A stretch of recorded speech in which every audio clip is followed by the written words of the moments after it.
हरमैन के हवाले से बात हो रही है तो ज़रा आप फ़ज़ाइल मक्का के ऊपर रोशनी डाल दीजिए कि नबी करीम सल्लल्लाहु अलैहि वसल्लम को इस शहर से बेपनाह मोहब्बत थी। फिर एक वक्त वो था जब नबी करीम सल्लल्लाहु अलैहि वसल्लम यहाँ पर मौजूद थे, फिर उनका वहाँ से हिजरत करके जाना वो उनके लिए बाइस तकलीफ़, वो क्या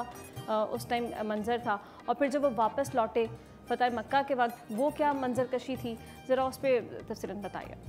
इस शहर मक्का के हवाले से सरकार दो आलम सल्लल्लाहु अलैहि वसल्लम की ज़िंदगी में इस शहर की ताज़ीम और अज़मत पर इतनी गवाहियाँ मैसर हैं कि ये आज खुद एक अलग पूरा दीन रहमत के साथ वाबस्ता लोगों की दिलचस्पी के लिए अलग एक बाब और एक उन्वान है। आप इससे अंदाज़ा लगाइए कि रसूलुल्लाह सल्लल्लाहु अलैहि वसल्लम ने इस शहर के अंदर आँख खोली और आका करीम सल्लल्लाहु अलैहि वसल्लम ने अपना बचपन इस शहर के अंदर गुजार रखा है। तसव्वुर कीजिए, मुझे फ़ौरी तौर पर आपसे बात करने के दौरान ये मंजरनामा मेरे आंखों के सामने घूमना शुरू हो गया और मैं चाहता हूँ कि अपने सामीन और नाजरीन को इसके अंदर शरीक करूँ। ये शहर और इसके साथ आका करीम सल्लल्लाहु अलैहि वसल्लम की वाबस्तगी का ये आलम है कि फ़तह मक्का के बाद ज़माना अमन जब हुआ, फ़तह मक्का के गोया तीसरे दिन सरकार दो आलम सल्लल्लाहु अलैहि वसल्लम ने अपने साथ आने वाले अंसारी असहाब को कहा कि ए मेरे असहाब, तुमने मदीने में 8 बरस तक मेरी मेज़बानी की और मुझे अपना शहर दिखाया, वहाँ के फल खिलाए, वहाँ के लोगों से मुलाकात करवाई, उसके मकामात दिखाए। आज तुम मेरे शहर में आए हो तो क्यों ना मैं तुम्हें अपने शहर की सैर करवाऊँ।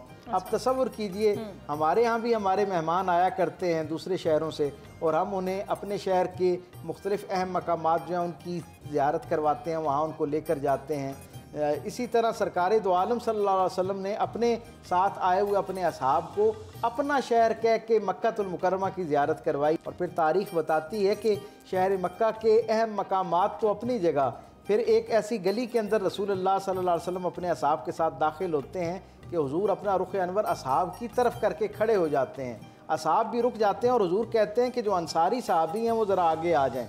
मक्का के रहने वाले असहाब ज़रा पीछे हो जाते हैं और अंसारी सहाबी हुजूर के बिल्कुल करीब आ जाते हैं और रसूल रहमत सल्लल्लाहु अलैहि वसल्लम उनको मुखातिब करके कहते हैं कि ये वो गली है जिस गली में तुम्हारा रसूल अपने बचपन में अपने दोस्तों के साथ खेला करता था। और तारीख़ बताती है, सीरत निगारों ने लिखा कि सरकार ख़त्मी मरतबा सल्लल्लाहु अलैहि वसल्लम ने हज़रत अबू बकर सिद्दीक़, हज़रत अब्दुर्रहमान बिन औफ़ और हज़रत उस्मान गनी इन 3 असहाब को अपने साथ बुलाया और कहा कि ये 3 लोग बचपन में मेरे साथ यहाँ पर जिस वक्त मैं खेला करता तो ये मेरे साथ हुआ करते थे। फिर सरकार दो आलम सल्लल्लाहु अलैहि वसल्लम अपने उन असहाब को लेकर मक्के के नवा में आते हैं और एक पत्थरों की ढेरी के पास से गुजरते हैं और चंद कदम आगे बढ़कर एक पत्थर को सहलाना शुरू करते हैं। जो हुजूर के असहाब हैं रसूल रहमत सल्लल्लाहु अलैहि वसल्लम की तरफ से इस मुनफरिद तवज्जो पर हैरान होते हैं कि एक पत्थर, एक बेज़ुबान निस्बतन वीराने में पड़े हुए एक संगरेज़े पर हुजूर की इतनी शफ़क़त। मेरे करीम आका सल्लल्लाहु अलैहि वसल्लम जब असहाब रसूल की आंखों में ये सवाल और ये तलब महसूस करते हैं तो ख़ुद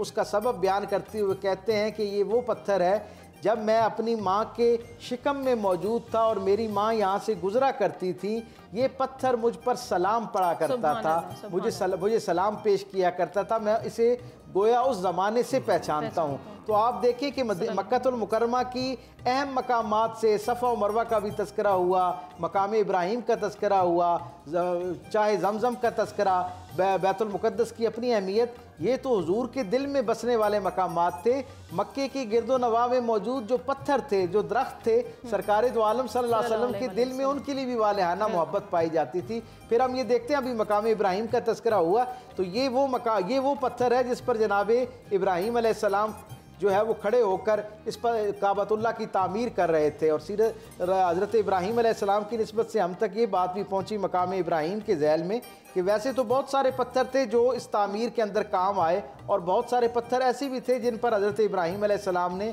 गोया खड़े होकर इस खाना काबा की तामीर फरमाई। इस पत्थर की इज़्ज़त और ताज़ीम इसलिए मुसल्लमा हुई कि वो जो उस लक्कोदक सहरा में काबतुल्लाह की तामीर के बाद हज़रत इब्राहीम अलैहिस्सलाम ने अल्लाह रब्बुल इज़्ज़त की बारगाह में अपनी यानी आने वाली नस्लों में सरकार दो आलम सल्लल्लाहु अलैहि वसल्लम की आमद के हवाले से अर्ज़ी पेश की थी ना कि रब्बना वबास फ़ीहिम रसूला, अल्लाह इनके अंदर वो जो आखिरी रसूल, वो शानों और अज़मतों वाला ख़ातमुन नबिय्यीन जो है उसे मेरे अहल के अंदर, मेरे अहल ख़ानदान के अंदर, यहाँ बसने वाली जो बस्ती है उसके अंदर मबूस फरमा। तो सरकार ख़त्मी मरतबा सल्लल्लाहु अलैहि वसल्लम की निस्बत से अल्लाह के खलील, अल्लाह के दोस्त हज़रत इब्राहीम अलैहिस्सलाम जनाब खलील खुदा ने जिस वक्त जिस पत्थर के ऊपर पाँव रख कर खड़े होकर अल्लाह की बारगाह में ये दुआ पेश की थी ना, ये वो पत्थर था जिसे दुनिया मकाम इब्राहिम कहती है। यानी इस बस्ती में सरकार का आना, सरकार की आमद के लिए दुआ, वो अल्लाह के यहाँ अहमियत जो रखती है वो तो अपनी जगह।